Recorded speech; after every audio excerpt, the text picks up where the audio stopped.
Hola, mi nombre es Ginny Milgrom y es un placer para mí estar con ustedes en Zamora, aunque sea virtual. He tenido el placer de trabajar con el profesor Jesús Ambrina en varias de estas conferencias, inclusive la primera. Hoy quiero contarles un poquitico más de linajes rabínicos de la región de Zamora que he logrado encontrar recientemente. Aquí atrás, como pueden ver, es una calle de Fermoselle. Yo desciendo de los fermosellanos. Mi abuelo era de Fermoselle y los padres de mi abuela eran de Fermoselle, que se mudaron a Cuba en 1920. Así que realmente para mí es un placer siempre estar aquí. Yo logré encontrar mi linaje hasta 22 abuelas en una línea materna sin interrumpir, pero hoy día les voy a contar algo bastante más interesante sobre estos nuevos linajes que hemos logrado encontrar. Así que vamos a empezar con esto y de aquí empezamos a contarles qué es lo que hay de nuevo en todo esto. El río Duero, como ustedes saben, separa España y Portugal. Es una área repleta, le dicen la raya, casi todos ustedes que son zamoranos, no tenemos que contarles nada de esto, pero yo tengo otra perspectiva. Mi familia estuvo en Fermoselle de un lado y iban mudándose entre Miranda do Douro, Mogadauro, Braganza, y en Braganza, Alcañices, estuvieron 200 años. A veces Alcañices era de España, a veces Alcañices era de Portugal, pero ellos iban de un lado al otro. Todos mis ancestros estaban en eso, de un lado al otro. Ellos eran peleteros, eran en sus años judío converso, eran de todos estos oficios que son típicamente judíos, como zapateros, peleteros, este tipo de oficio, y vendían sus bienes, siempre los vendían en Sevilla. Mi familia vivió ahí hasta 1920 y después emigraron a Cuba, donde nací yo. Los otros hermanos de mi abuelo, eran 9, se fueron para Argentina, se fueron para Córdoba, se fueron para Chile, y primos, también otros fueron a Cuba, terminaron en Miami.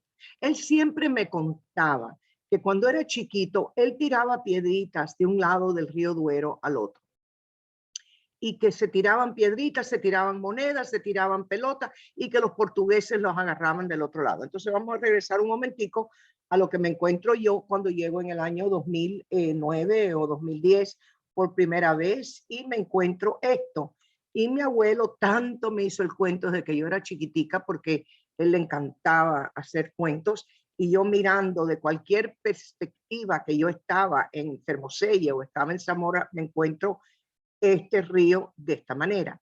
Pero estuve indagando, investigué, y mi abuelo, cuando nació en 1905, el río era un riachuelo, era un río chiquito, todavía no había presa, que la fabricaron mucho después, entre 1956 y 1964. Inclusive encontré documentos donde mi abuelo había, desde Cuba, él estaba en el Club Zamorano y ahí había dado mucho dinero para que hicieran esta presa.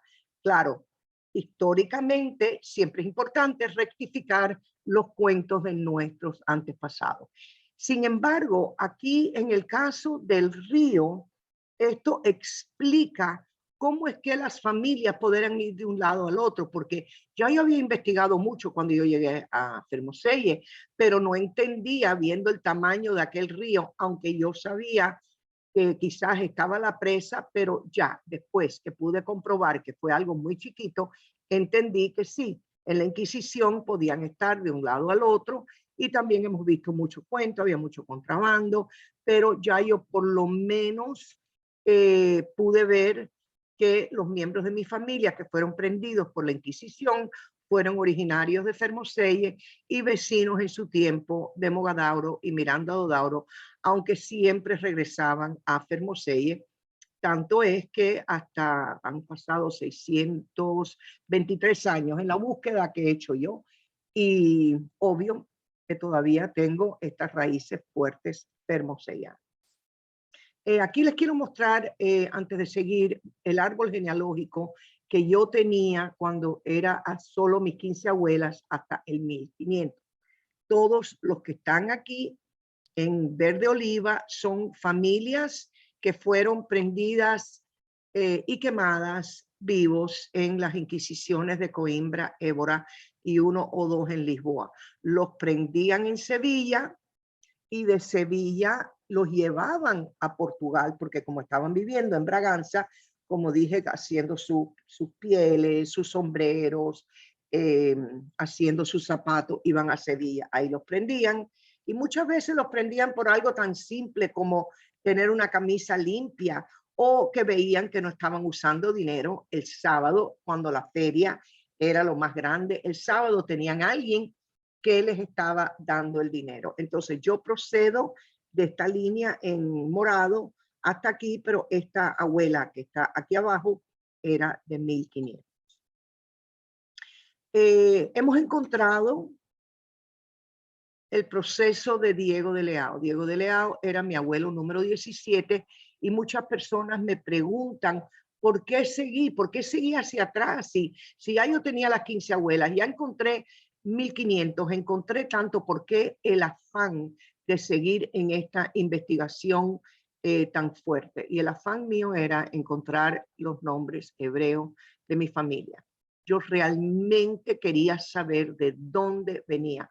No solo saber que venía de judíos conversos, porque cuando yo encontraba todo este linaje, obvio, encontré el linaje, pero encontré el linaje judío converso, con los nombres de Leao, es judío converso, Ramos Ramos, mi familia es Ramos Ramos, Pires, Vaquero, todas estas familias que conocemos que son termoseyes, pero ¿cuál era el nombre hebreo? Entonces, en el proceso de Diego de Leao, abuelo número 17, encontramos unos expedientes hace, yo diría que 6 o 7 meses, antiquísimos, escritos en hebreo, en letras en hebreo, dentro del proceso de la Inquisición. Fueron unos 6 o 7 documentos que había dentro. Aquí los pueden ver, algunos están escritos en hebreo, otros están escritos en árabe, y yo estaban concretamente dentro del proceso de Diego de Leao, porque posiblemente la Inquisición estaba tratando de mostrar, perdón, que él era un judaizante, hijo y descendiente de judíos, y efectivamente lo fue, pero fue un asombro para todos, porque Diego de Leao era de Fermoselle y ningún historiador que yo contacté había nunca, en ningún momento, no solo no visto documentos sueltos metidos dentro de un proceso, pero nunca habían visto documentos en hebreo y uno en árabe, como les dije.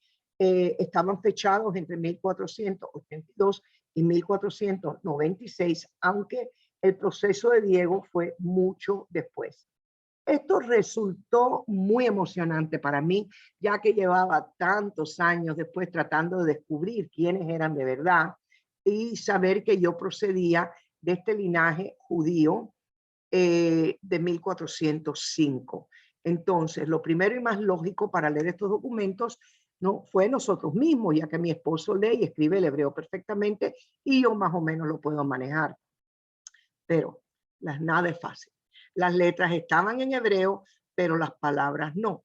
Tratamos de leerlos de frente, al revés y nada.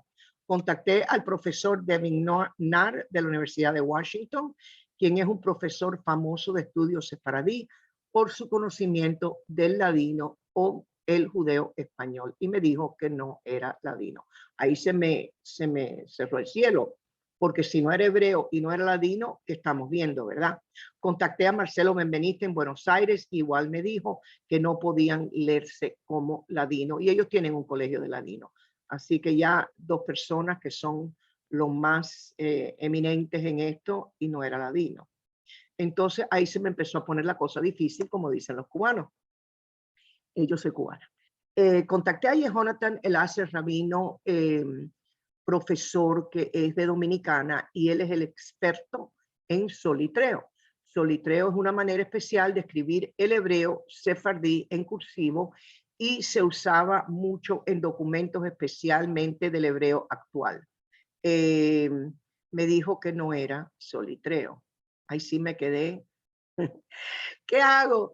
Entonces contacté al doctor profesor Ronnie Pereles, profesor de Yeshiva University, que es hoy día una de las eminencias en todas estas cosas criptojudías, todo este tipo de documentación, es la cabeza del Departamento de Estudios Sefaradí y nada. ¿Cómo va a ser que yo tenía en mis manos los secretos antiguos de la familia después de tanto tiempo y que nadie podría leerlos? Súper frustración y fueron pasando los meses. Finalmente, encontramos que el hebreo y el árabe estaba escrito en español pero fonéticamente, o sea, las letras en hebreo pero las palabras en castellano. Esto se llama castellano aljamiado, o sea, el castellano de las aljamas, judías y musulmanas, algo muy interesante y no común en nuestras historias. Los escritores no querían que nadie llegara a entender lo que habían escrito y qué fue lo que apareció. Realmente logré llegar al fondo de la familia que había buscado hace tanto tiempo. Voy a volver a esto un poco del hebreo, el castellano aljamiado y cómo está escrito. Por ejemplo, usas las letras en hebreo, Het, Gimel y Reish, 3 letras como la H, la G y la R, y no había vocales porque en el hebreo, normalmente el hebreo leído por la gente que sabe, no tiene vocales, y eso era la palabra hogar, porque tienes la H, tienes la G, tienes la R, entonces estaban escritos con esas 3 letras en hebreo, pero había que descifrar que la palabra era hogar y tiene que estar escrito por alguien que de verdad, perdón, descifrado por alguien que de verdad conozca bien los 2 idiomas. Entonces los documentos hablan mayormente de mi familia y las 2 familias judías, la familia Narboni y la familia León. También hacen mención de la familia Gamliel. Estos son nombres judíos antes de la Inquisición, o sea, nombres judíos y no judíos conversos. Esta distinción es muy importante. Mi familia judía conversa comienza y todavía es la familia que están por toda la América y todavía en España, la familia Garrido, la familia Seis Dedos, los Vaqueros, mi abuelo Ramos Ramos, o sea, todas estas familias que conocemos como familias que son fermosellanas. Varios historiadores piensan que mi ancestro estaba relacionado con Isaac Narboni de Narbonne, Francia. En una parte de la historia dice que él se mudó para Algeria, pero mandó un hijo a España en el oeste, que asumimos que lo mandó a la yeshiva de Zamora. Diego de Leao, Leao siendo el nombre judío converso de León, los documentos fueron entregados a una persona que la Inquisición mandó de penitencia fuera a Algeria y se llamaba Pedro de Santa María. La tarea de Pedro fue descifrar estos documentos. En 1542 él comenzó a traducirlos todo. Es interesante que para leerlos hay que hacerlo de derecha a izquierda, igual como están escritos el hebreo, y él lo fue descifrando poco a poco. Hay un par de palabras dentro de los documentos que se mantuvieron en hebreo o en árabe, y también hay palabras no solo en castellano, sí en portugués también. Comenzamos a ver los enlaces de estas genealogías zamoranas y sus conexiones a familias de Fermoselle y cómo se casaba una familia con la otra, resultando en muchos casamientos entre primos, que ya sabemos que eso es algo muy típico de las familias judías conversas, pero aquí se ve claramente que por muchos años después los inquisidores usaron todo esto como evidencia de quiénes éramos judíos. Entonces, solo con estos documentos que eran de judíos actuales. Una cosa es ser judío, otra cosa es ser judaizante. Dos cosas diferentes. En 1490 el primer documento fue autenticado por 2 testigos y nos cuenta de los bienes de Jamila, quien ya había muerto. El esposo de Jamila, don Isaac de León, y sus hijos se habían reunido para la distribución final de sus bienes. Habían 6 hijos de ese matrimonio. Una de las hijas de don Isaac se casó con don Isaac Narboni. Ahí empezamos a ver los enlaces y cómo vemos nuestras genealogías tan complicadas, tan interlazadas, pero estos rabinos, Gamliel, estaba también el rabino Yom Tov, eran rabinos que uno puede históricamente ver que eran rabinos de familia muy famosa. Pues aquí aparentemente Isaac de León tenía sus deudas, empezó a vender unos libros que tenía, puso a subasta un Sidur, que es el libro nuestro de rezos, el Ma'azor, que es el libro de rezos que se usa durante un festival, y estaban en un volumen, el Humash, que es la Biblia que leemos los sábados en la sinagoga, y uno de sus hijos compró esto por bastante dinero. Y los otros hijos compraron el resto de los libros. No queda claro cómo finalmente se pagaron las deudas, si los libros se mantuvieron dentro de la familia. En 1493 ya estamos después del principio de un año después de la expulsión, y el segundo documento está relacionado en una nota entregada en Mogadaudo por Isaac Narboni, al que se había casado con una hija de Isaac de León. Ahí empiezo a ver en la traducción de esto, empiezo a ver que de repente los Narboni eran de León y de repente los de León eran Narboni. Empezaron ellos una misma mezcolanza. No estaban usando los aliases, pero los estaban usando uno del otro. Igual que todas nuestras genealogías, esto estaba igual, una clase de difícil para entender lo que estaba pasando. El otro documento que les voy a hablar estaba escrito por el mismo escribano con un compromiso de Moisés Calama, el cuñado de Isaac de León y hermano de Jamila. Ahí ven ya los nombres, están empezando a verse diferentes. Hay mucha confusión, y esto refleja los tiempos y los cambios de nombre que ya sabemos, porque de lo contrario no tiene sentido. Otros documentos mencionan también la disposición de bienes. En conclusión, estos documentos nos muestran lo que estaba pasando en la raya en exactamente los años de la expulsión de los judíos. Aprendemos también vía un testamento de don Salomón Narboni que su hijo fue Moisés Narboni. En un momento los documentos todos se llaman Isaac, otro momento Narbón, como dije antes, un lío de nombres formado ahí, la verdad que típico del momento. En conclusión, estos documentos nos muestran, estos documentos nos muestran exactamente lo que estaba pasando en la raya en los años de la expulsión. Los rabinos Yom Tov, y se pueden buscar estos rabinos, realmente todos son rabinos que fueron famosos en su momento en Lisboa. Muchos de estos documentos fueron escritos en Lisboa. Narboni estuvieron en la yeshiva en Zamora. En el caso de Narboni dijeron que estaba en una yeshiva al oeste de España, pero después vemos que todos se conocieron y se empezaron a casar uno entre el otro.